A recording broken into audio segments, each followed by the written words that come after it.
riqueza. Você sabia que o Pai Nosso completo, a oração, né, que Jesus ensina os discípulos a orar, está dentro do Sermão da Montanha. O Sermão da Montanha vai do capítulo 5 ao 7, e o Pai Nosso está dentro do estudo do Sermão da Montanha, porque ele está dentro do ensino do Sermão da Montanha de Jesus. E na hora certa nós vamos chegar, vamos trabalhar o Pai Nosso, esses significados todos aí que foi acabado de cantar aí, né? Uma riqueza muito grande. Meus irmãos, abra sua Bíblia no livro de Jonas. Eu li hoje, meu devocional hoje à tarde foi a leitura do livro de Jonas, foi Obadias e Jonas. Li ele todo, que é pequenininho, né? Ontem, está aqui o evangelista irmão Jaziel, ontem foi realizado aqui uma festa com a juventude, uma coisa linda, até postei no meu Instagram, a Confradege, Conjadege, que é o departamento da juventude da nossa convenção estadual. Eles giram o estado, e ontem foi aqui, né? Não é isso? Toda a Zona Oeste, o evento foi aqui, foi uma maravilha, e uma bênção mesmo, uma festa maravilhosa. Quem esteve pregando aqui, um pastor, que esses dias eu recomendei para o Jaziel trazê-lo aqui, lá de Marechal, esqueci o nome dele, Jaziel, William, ele é também formado em teologia e é um psicólogo, palavra muito abençoada. Acharam o livro de Jonas? Hoje o nosso tema na escola dominical é um tema de suma importância. Ninguém gosta de falar. É sobre o suicídio. Muitas pessoas suicidam, jovens, adolescentes, e isso é uma coisa muito séria, mas há um caminho, né? E dentro desse texto eu quero abordar alguma coisa sobre o que foi falado na escola dominical, porque nem todos de vocês estavam aqui. Então eu quero começar aí, no último versículo do capítulo 1 de Jonas. Eu ia pedir você para permanecer com a Bíblia aberta, porque eu vou saltar em alguns textos dentro do próprio livro.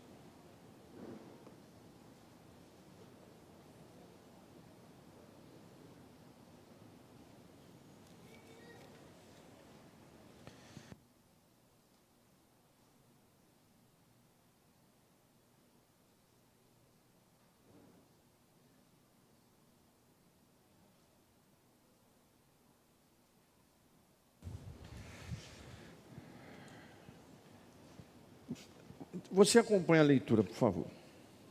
Eu vou ler na NAA. O Senhor ordenou que um grande peixe engolisse Jonas. E Jonas esteve 3 dias e 3 noites no ventre do peixe. Então Jonas, do ventre do peixe, orou ao Senhor, seu Deus, e disse: na minha angústia, clamei ao Senhor, e Ele me respondeu. E do ventre do abismo gritei, e Tu ouviste a minha voz. Amém? Clamor no mais difícil nível de angústia e luta. Ele estava no ventre, ou dentro da boca de um grande peixe. No limite. Ele chega a dizer aí nos versículos para dentro aí, que você vai descendo esses versículos, que ele estava cercado pelas águas que não parava de entrar nessa boca desse peixe, e cercado pelas algas. Ele se enrolou nas algas. o versículo aí para frente. Fora o mergulho que esse grande peixe deu com ele. Muitos tentam provar que essa história é mito, uma mitologia.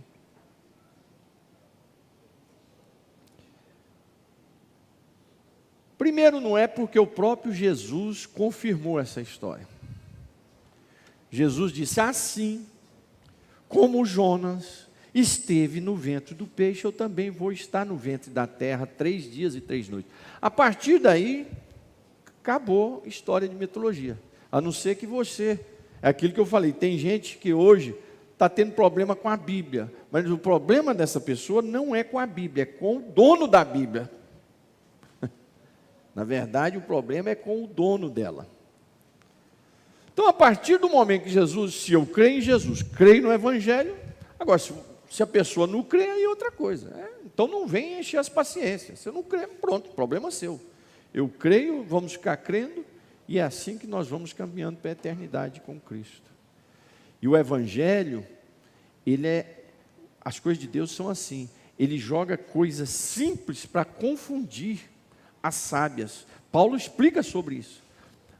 O Evangelho é uma coisa tão simples para confundir a sabedoria desse mundo. Por isso que os sábios desse mundo ficam se embaraçando. Ontem eu estava vendo um comentário de uma aula que eu estava assistindo. E filosofia, eu sou amante de filosofia, dos grandes pensadores atuais, da Idade Média e os antigos, lá os clássicos. Mas ele estava falando uma coisa interessante, pastor Geraldo. A filosofia não se renova. Os grandes pensadores hoje estão falando dos pensadores lá do passado, a mesma coisa.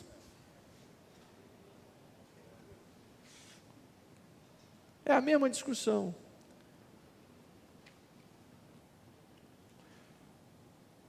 Então, irmãos, esse é o primeiro ponto. O segundo, no início do século XX, um marinheiro ficou durante um período lá na região de Londres, preso por uma chacalote. E agora, semana passada, não sei se vocês viram a notícia, aquelas 2 senhoras foram passear de caiaque, e aí aquela grande baleia viu ali, jogou elas para cima e catou elas na boquinha. Tchau. E elas ficaram dentro da boca da baleia. Vocês viram essa notícia aí? Saiu em todos os jornais aí, viu? Foi notícia em todos os jornais. Tem um vídeo da baleia brincando com elas. E já engolia.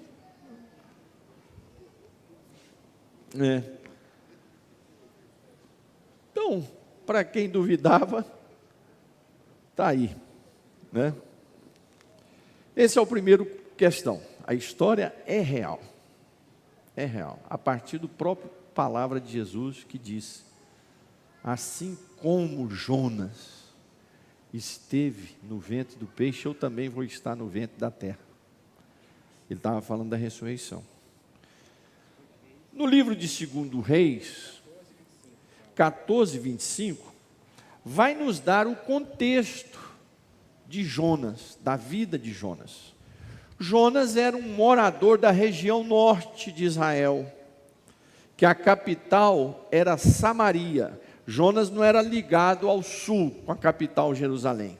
Jonas era ligado. É importante você entender esse contexto histórico, social, político em que vivia, para você entender a mensagem de Deus, que senão não entende. Entendeu? Senão não entende. Então,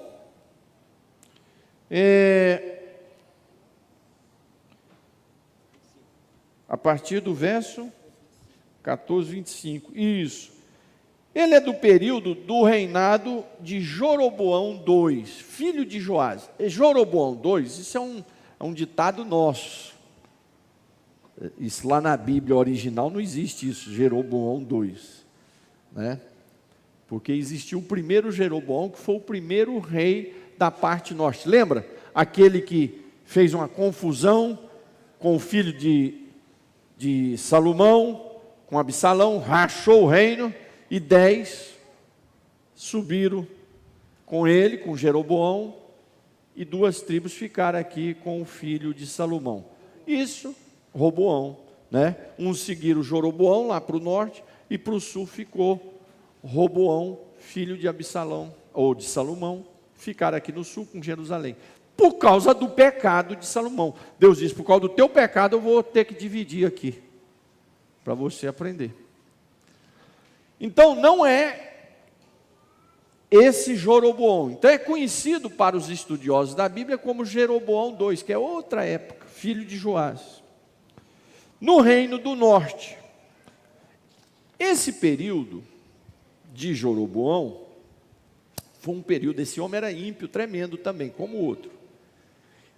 Mas foi um período de muita prosperidade. Prosperou muito, conquistaram muitas cidades, tudo. É nesse período também que surge o profeta, que eu li ontem, é o Amós, que profetiza contra as mulheres que eram ali da nobreza do palácio, e chama elas de vaca de Bazã. Imagina isso hoje, hein? Dava um processo tremendo, né, contra o profeta. Mas ele também passou apuro lá, quiseram matar ele, tudo. Mas ele foi lá e falou, suas vacas de Bazã. Chamou as mulheres lá da nobreza de vaca de Bazã. E disse que vocês que estão aí, curtindo as noites, nas bebidas, nas farras, nas bagunças, e o povo no sofrimento, vocês vão pagar por isso. Vocês vão ser levadas pela Assíria, amarradas, e vão raspar a cabeça de vocês. É do mesmo período ali. Então eu estou passando um contexto para vocês. Jeroboão era um homem que não queria saber de Deus. E nessa época, o povo aí esqueceu de Deus mesmo, porque estava prosperando. Olha, ninguém aqui está servindo a Deus e está prosperando, então vamos continuar desse jeito. O negócio está abençoado, está boa a coisa, não estamos servindo a Deus. Estamos fazendo o que queremos. E não está acontecendo nada, vamos continuar assim. E aí, o que aconteceu? A Síria começou. A Síria é diferente de Síria. Síria, a capital é Damasco. A Síria, a capital é Nínive. A Síria é lá no norte da Mesopotâmia. Hoje ali é toda aquela região, Iraque, aquela região ali. Aí, a Síria começou a atacar. E sempre a Síria, de vez em quando, ia lá, atacava, matava muita gente, tudo. E o profeta Jonas tinha uma raiva tremenda da Síria, porque era a nação que combatia, roubava as plantações, destruía as plantações. Então aquilo criou um ódio no coração do Jonas. Aqui o texto fala a cidadezinha que ele era. Opa. Está aqui, ó. Está por aqui. Ele é de uma cidade chamada Gat-Efer, lá no norte. E era uma cidade porque o sul era atacado pela Babilônia. Ali Jerusalém, tudo. Foi também atacado pela Assíria. Por exemplo, Sanaqueribe era assírio quando atacou Jerusalém com o rei Ezequias. Mas o prato predileto da Assíria era o norte, porque era mais perto. E Deus enviava a Assíria para corrigir mesmo. Deus anunciava pelos profetas, vou enviar os assírios aí para vocês. E os assírios foram atacando tanto que destruíram, literalmente destruiu. Quem destruiu o sul, derrubou o templo, acabou com tudo, sobrou lá Jeremias, que foi lido hoje, e eu estava comentando aqui com o irmão Geraldo e com o João, que a cidade toda foi destruída, mas Abimeleque era fiel a Deus. Ainda que a cidade foi toda destruída, Deus disse para Abimeleque: vou destruir toda a cidade, todos vão morrer à espada ou vão ser levados do cativeiro, mas você, porque foi fiel, eu vou te guardar. Olha como é que Deus é tremendo, irmão. Né? Deus guarda. Está destruindo a cidade, mas Deus guarda o seu povo. Aí, Jonas criou uma antipatia, uma revolta, um nojo, uma repugnância pela Assíria. Aí Deus vai e fala assim: Jonas, levanta-te e vai lá pregar para eles. Aí Jonas ficou chateado, falou, pelo amor de Deus, povo que eu mais odeio, estou orando aqui para o Senhor matar esses desgraçados, e o Senhor vem pedir para mim pregar para eles. Eu não vou pregar porque eu sei que o Senhor vai converter eles, então eu não vou pregar. E pegou a malinha, foi para Jope. De Jope ele pegou um navio para Tarsis. Então, preste atenção.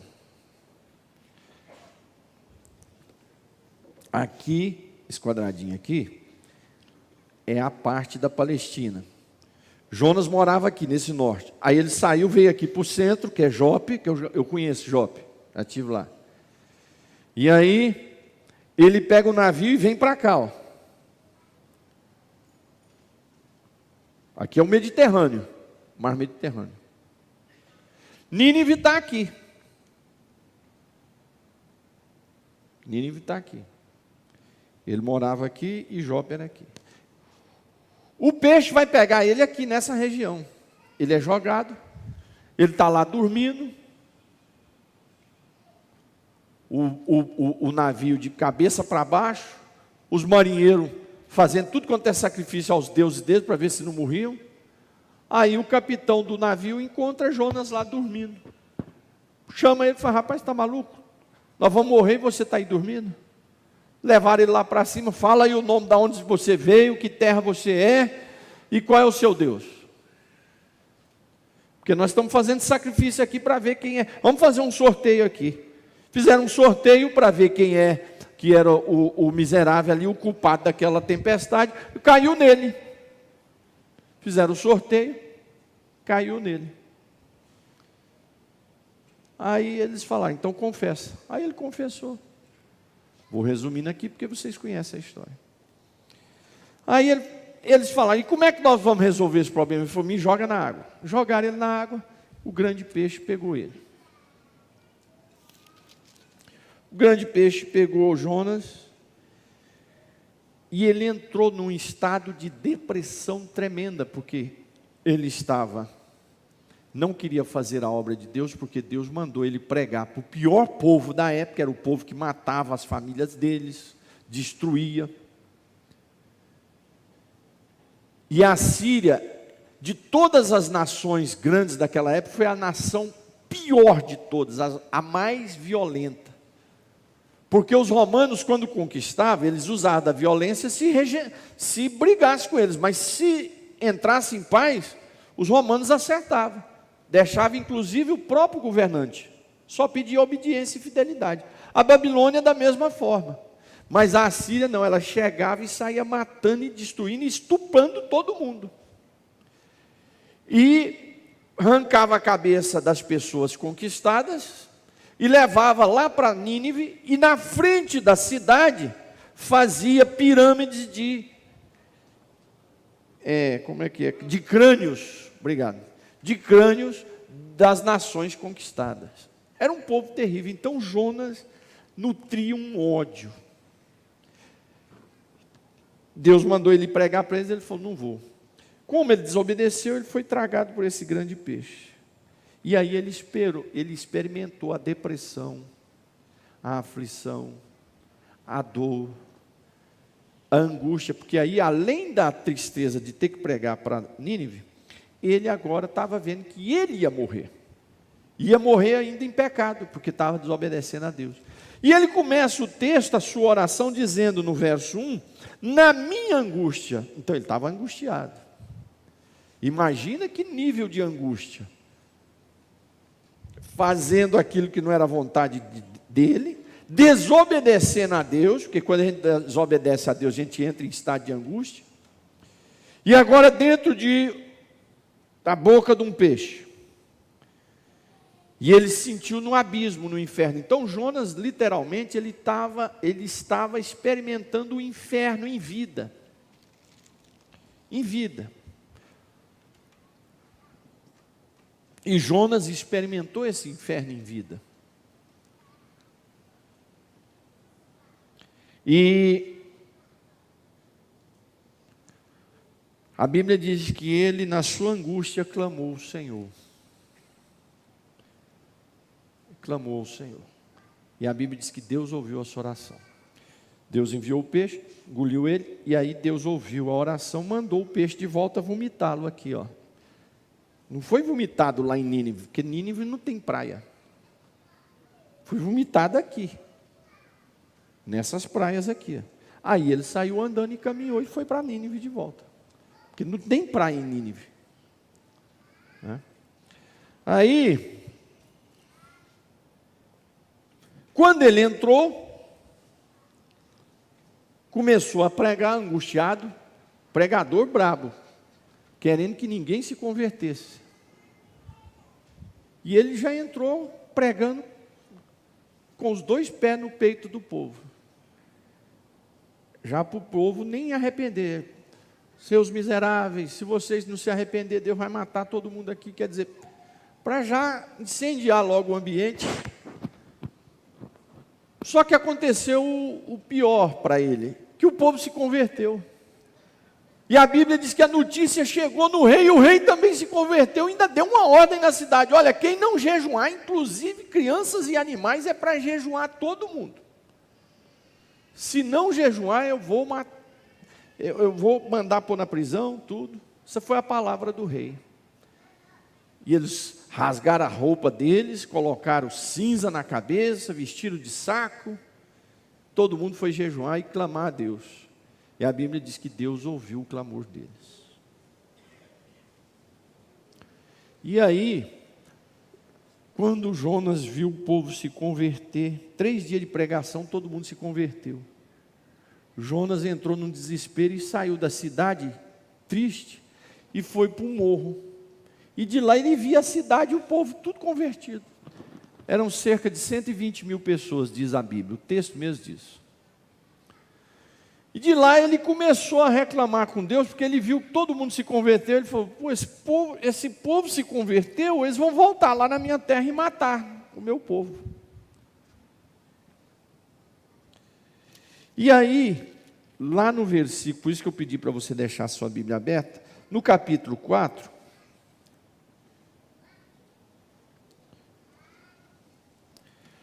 no versículo 3, diz assim, ele vendo o povo convertido, tudo, ele diz: Senhor, peço que tire a minha vida, porque para mim é melhor morrer do que viver. E no versículo 8, no finalzinho, diz assim: para mim é melhor morrer do que viver. Jonas entrou num estado de depressão, de angústia, que pediu a morte. Nós temos outros homens na Bíblia que pediram a morte. Nós temos Moisés. Nós temos quem mais? Vocês podem dizer mais 2? Elias pediu a morte. Quem mais? Jó pediu a morte. Jó pediu a morte de forma tal que ele amaldiçoou o dia que ele nasceu. Ele falou: maldito seja o dia que eu nasci. Escreva-se nos livros que esse dia seja espraguejado. Maldito o homem que anunciou na cidade: nasceu uma criança. Ele espraguejou o dia dele e pediu a morte.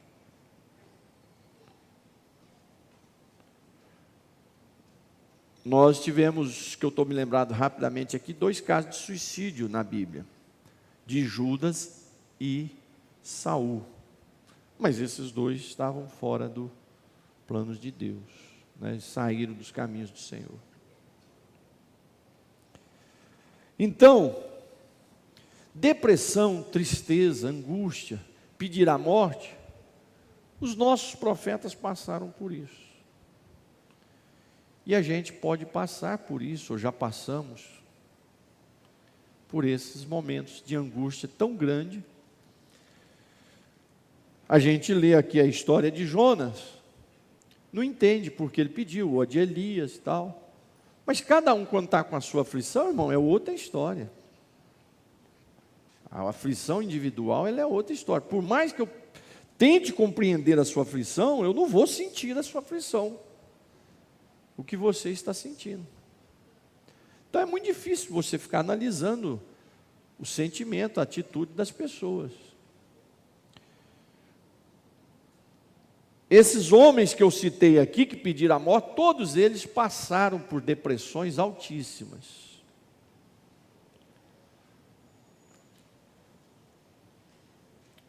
Nós temos pessoas, como eu já disse aqui no início, jovens, adolescentes, com nível de suicídio alto. Uns por um estado de vazio que entra o coração, outros por causa das drogas, outros pelas aflições desse mundo, outros porque perdeu o emprego, faliu, quebrou, não consegue mais encarar o mundo, perdeu a família, perdeu a esposa, perdeu a casa, perdeu a família. A depressão também, ela pode vir rapidamente assim, por 3 motivos.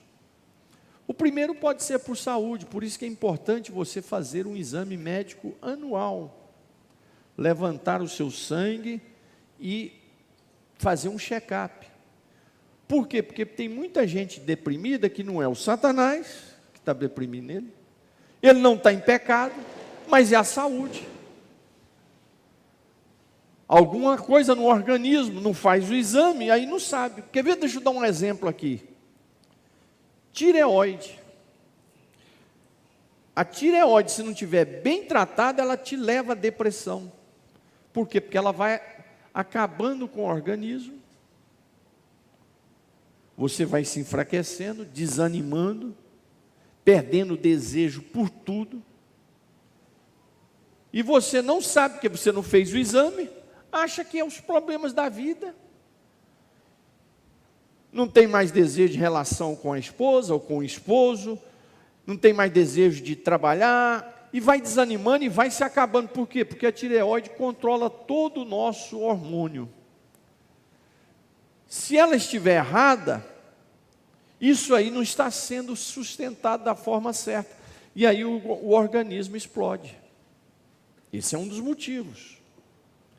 Quantas pessoas estavam com estado de depressão, foram fazer o exame, deu tireoide. Começou o tratamento, o remédio que se toma não é remédio, é um hormônio para reposição. E aí a saúde volta ao normal. Outro motivo que pessoas levam ao estado de depressão, e da depressão podem até tentar o suicídio, é as aflições desse mundo. As lutas desse mundo, como eu já disse. Em planos econômicos que o país já passou, muitos suicidaram. Lembra do plano Collor? Né?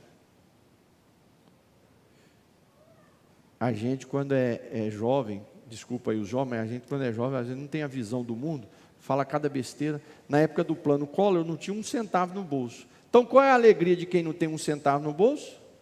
É ver outros sem nenhum centavo no bolso. E aí a cabeça meio marxista, aquela confusão toda. Na rua eu indo para a faculdade, aí me entrevistaram. E aí, o que o senhor achou do governo ter estabelecido as finanças de todo mundo igual? Porque nem os jornalistas sabiam o que estava acontecendo, eram os ignorantes, como continua hoje, infelizmente, com poucas exceções. Não, isso é uma beleza. Porque agora está todo mundo igual. Olha que cabeça, o cara roubou tudo. Sumiu com o dinheiro do povo, acabou com as empresas. Foi fazer festa, tomar os vinhos mais caros do mundo, lá em Orlando.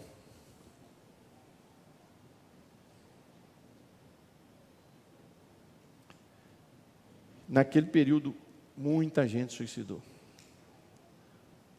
Empresas quebraram, a pessoa não via mais onde começar, não tinha mais coragem de enfrentar a família, a sociedade que ele era acostumado a viver. Aquele plano lá de 29, aquela quebrada econômica mundial de 1929, muita gente se suicidou. Então as aflições, eu falei primeiro em questão de saúde, agora estou falando em aflições do dia a dia. Separações, você vê aí, às vezes tem notícias aí, fulano, o ex-marido mata a mulher porque ela terminou com ele, aí já estava casando de novo, aí ele vai lá, mata, e alguns depois suicidam.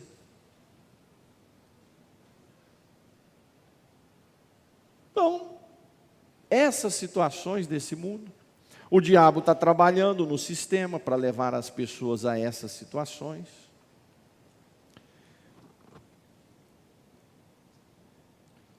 E tem um terceiro motivo, tem outros motivos, mas eu só vou citar 3. Tem um terceiro motivo que pode levar você a uma depressão. Veja que eu estou no caminho aqui, ó, saúde, as aflições do mundo, do dia a dia. Tem uma outra terceira situação, o pecado. O pecado também nos leva à depressão. O salmista, lá no Salmo 32, ele está em depressão. E ele diz: os meus ossos estão doloridos, enquanto eu não confessei a ti. A angústia dominava a minha alma, a ponto dos meus ossos e minha carne não poderem serem tocadas. Por quê? Porque o pecado nos afasta de Deus. Eu não estou dizendo que é só o pecado que leva à depressão. Presta atenção, eu fiz um caminho: saúde, as aflições do dia a dia. Nessas aflições do dia a dia entra decepções, entra falências, entra separação familiar, uma série de coisas, finanças. E agora eu estou numa terceira citação: o pecado também pode nos levar à depressão, porque você se afasta de Deus, você esconde aquele pecado vai te corroendo.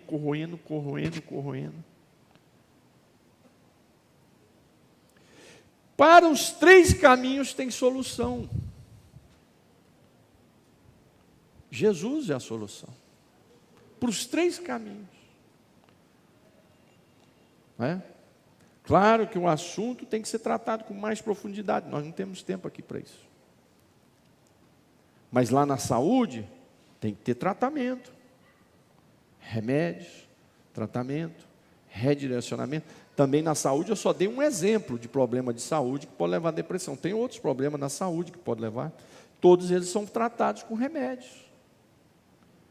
E em todos eles Jesus está ali para te confortar, consolar. E eu estou citando aqui que não é só eu e você que passamos por isso, mas homens de Deus chegaram a pedir a morte.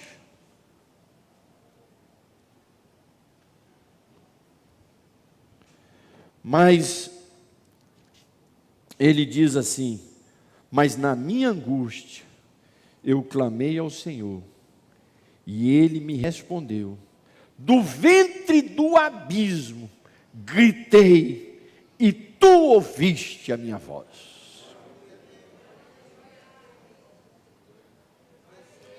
Ele estava no profundo do abismo, nos 2 sentidos, tanto na sua alma, como no sentido físico mesmo, porque ele estava na boca de um animal, lá no fundo do mar.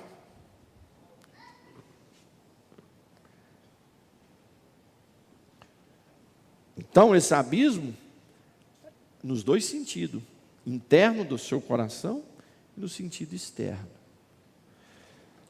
Mas aqui veio a solução, na minha angústia. Ele não estava na felicidade, ele não estava na alegria, ele não estava num culto. Foi na sua angústia, na sua aflição, ele clamou ao Senhor. E aí diz assim: e eu gritei. Quantos aqui na sua aflição já foi para um lugar sozinho e gritou? Eu já estou com as 2 mãos levantadas. Eu já fiz isso.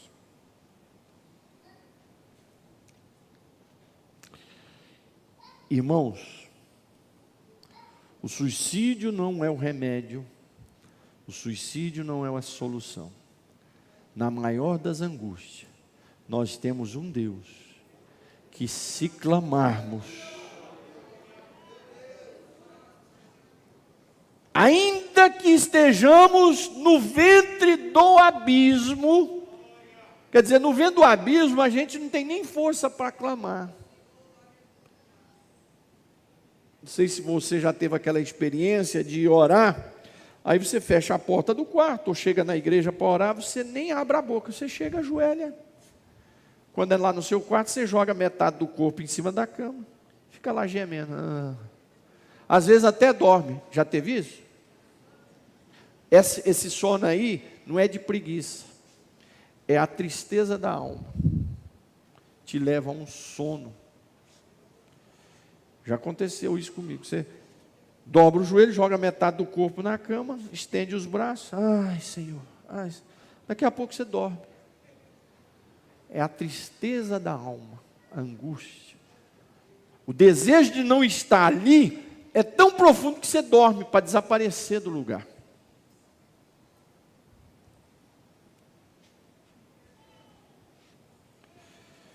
Então esse aí é o profundo do abismo. O profundo do abismo é quando a gente não dá conta de clamar, de orar, de estar ali fazendo aquilo que é normal.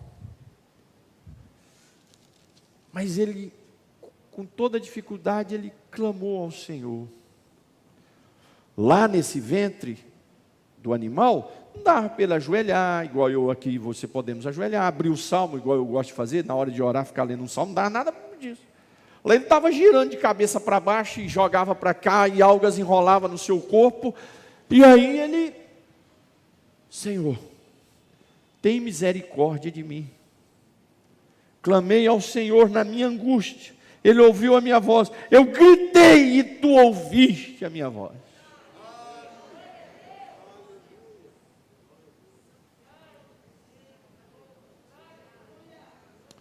Amados, seja qual for a sua angústia, seja qual for o ventre do abismo que você estiver, sair da igreja não é a solução, largar do Senhor Jesus não é a solução, largar a Bíblia para lá não é a solução, as drogas não é a solução, largar a família não é a solução, e suicidar não é a solução. A solução é o que, pastor? É clamar a Ele no dia da angústia e gritar a Ele, e Ele vai ouvir a minha e a sua voz.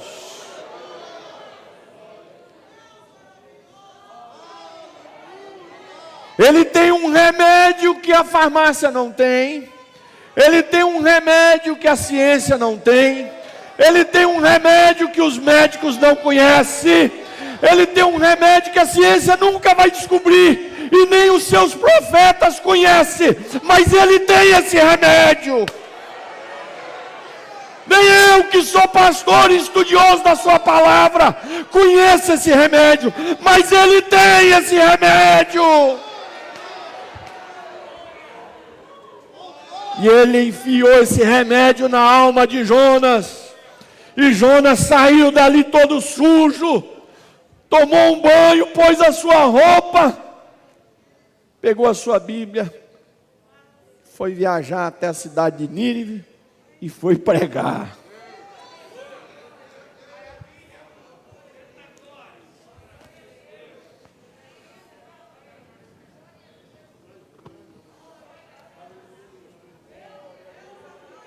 Seja qual for o abismo,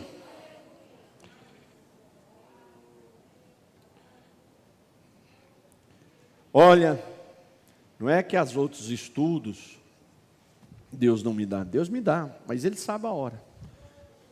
Eu tinha trago aqui um estudo que eu preciso ministrar para a igreja, vou deixar para a ceia, sobre Marcos 13, que eu já trabalhei com vocês, mas eu quero trabalhar na visão profética ali, do caminho da igreja, a destruição, quando os discípulos falaram, Senhor, quando é que isso vai acontecer? Mas eu quero trabalhar com vocês aquela destruição de Jerusalém em 70, sobre o caminho da igreja nesses 2000 anos, e sobre essa parousia, que é essa vinda de Jesus, lá no capítulo 13 de Marcos. E eu tenho certeza que o Espírito Santo quer essa palavra. Mas Ele mudou o percurso hoje. Ele mudou esse percurso porque Ele tem uma palavra para você.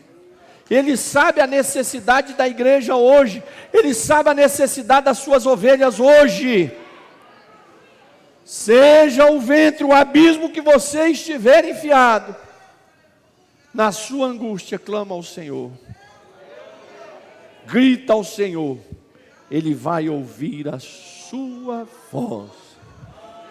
Sabe por que Ele vai ouvir a sua voz? Porque é voz de ovelha. A voz de ovelha o pastor ouve. Ele ouve, ele sabe, é a minha ovelha. Ele não vai ouvir aquele que despreza ele, a não ser que se arrependa.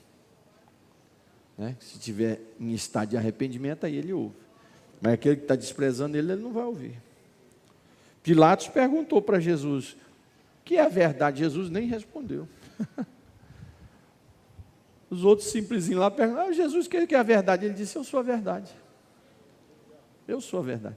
Mas Pilatos perguntou, ele podia ter sentado com Pilatos e explicado. Nem responder. Você não responde, eu poderia te livrar daqui. Jesus falou, não, para isso que eu vim mesmo, para morrer aqui. Mas não, você é ovelha. Ele ouve o seu clamor na angústia. Você tem um Deus que ouve clamor. Você tem um Deus que ouve o seu grito. Às vezes quem está do seu lado não ouve o seu grito, o pastor não ouve, ninguém ouve, mas o Senhor ouve. E Ele entra com a providência. Pois me lançaste da profundeza e me tiraste do coração dos mares. Né? Deus ouve e Deus vai te colocar no local onde você pode firmar os pés. Deus disse para o grande peixe, vai lá e larga ele lá na praia, lá na areia. Aí ele saiu de lá, firmou os pés. Opa, aqui eu posso firmar os pés. Aqui eu posso caminhar. O Senhor vai firmar os seus pés e você vai poder continuar a sua jornada. Faça assim com as suas mãos. Deus maravilhoso. Deus de ovelhas. Deus dos fracos. Deus dos oprimidos. Deus dos enfermos. Deus de pecadores. O Senhor veio para nos restaurar. Aos que são fracos, a pecadores. Os fariseus não entenderam. E perguntaram isso aos teus discípulos. Por que ele está sentado ali com pecadores, fracos? E ele disse, foi para isso que eu vim, para curá-los. Quem está sadio não precisa de mim. Senhor, eu e esse rebanho que está aqui, precisamos de Ti. Tu conheces a aflição, a angústia de cada um, das moças, dos rapazes, dos jovens, dos adolescentes, dos casais, das famílias. Ah, Jesus, tem misericórdia. Esse mundo, as aflições que esse mundo proporciona, é como o ventre desse peixe em que o teu profeta estava. E como ele gritou e clamou, teu povo tem gritado e clamado a Ti. E os teus servos estendem as mãos na tua casa, como uma criança pede ao pai. Coloca, Jesus, uma solução, uma resposta, um milagre na mão dessa mulher que é tua serva, na mão deste homem que é teu servo, na mão dessa moça que é tua serva, na mão desse jovem que é teu servo. Coloca um milagre, coloca uma bênção, coloca a vitória e firma o pé. Firma os pés da tua serva, dos teus servos. Firma os pés da tua igreja. Nesse vale que estamos passando. Porque o Senhor é o nosso Deus. Tu és o nosso Deus. O Deus de Jonas. O Deus de Elias. O Deus de Jó. O Deus de Moisés. E é por isso que nós estamos aqui, Senhor. Eu abençoo o teu povo no teu nome, Jesus. No teu nome. Amém. Glória a Deus. Abacantara. Oh, glória a Deus. Deus maravilhoso.